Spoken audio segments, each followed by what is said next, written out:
This poor little blue tit knocked himself out. So I've been holding him for the last 30-40 minutes. He hit the glass on the window.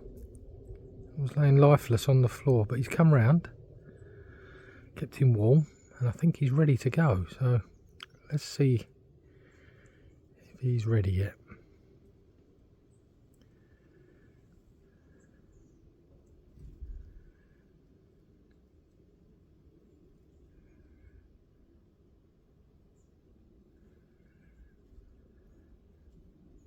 Come on, little fella, are you ready?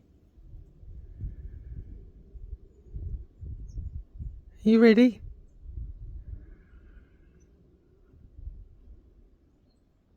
Come on.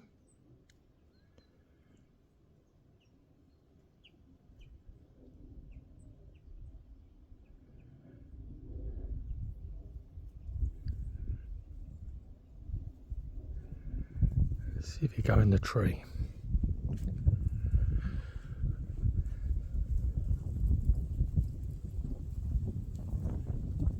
You ready? Come on.